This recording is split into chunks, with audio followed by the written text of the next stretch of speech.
মুস্তাফিজের প্রশংসায় পাথে রানা, কারণ হচ্ছে পাথে রানার সঙ্গে আইপিএল এর মধ্যে ভালো একটা সময় কাটালো মুস্তাফিজুর রহমান এবং চেন্নাই সুপার কিংস এর ধারাবাহিকতা পারফর্ম দিয়ে যাচ্ছিল।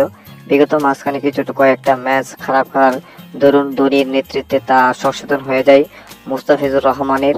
এছাড়া চেন্নাই সুপার কিংস এর বোলিং অর্ডারের মুস্তাফিজুর রহমান পাথে রানা গুরুত্বপূর্ণ অবদান রাখে এবং দুইজনের নৈপুণ্যে সিএসকে এর গুরুত্বপূর্ণ ম্যাচগুলি জয়লাভ করে। এছাড়া মুস্তাফিজুর রহমানের যে ধারাবাহিকতা, ডট বোলিং এবং ডেট ওভারের মধ্যে ভালো বোলিং করতেছে, আসলে অনেকটা প্রশংসনীয়। সেজন্য পাথে রানা মুস্তাফিজ চলে আসার কারণে পাথে রানা মুস্তাফিজুর রহমানের প্রশংসায় পঞ্চমুখ।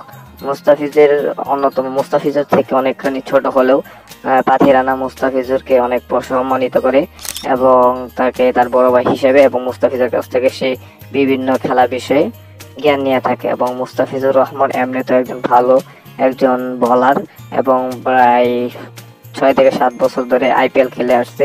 সেখানে মুস্তাফিজুর রহমানের ইচ্ছাই ছিল যেন সে চেন্নাই সুপার কিংসের হয়ে খেলে, ধোনির নেতৃত্বে অধীনে খেলে, কিন্তু মুস্তাফিজুর রহমানের শেষ পর্যন্ত আইপিএল সম্পূর্ণ শেষ করে আসতে পারলো না। মুস্তাফিজকে মাঝপথের মধ্যেই আইপিএল ছেড়ে বাংলাদেশে চলে আসতে হলো।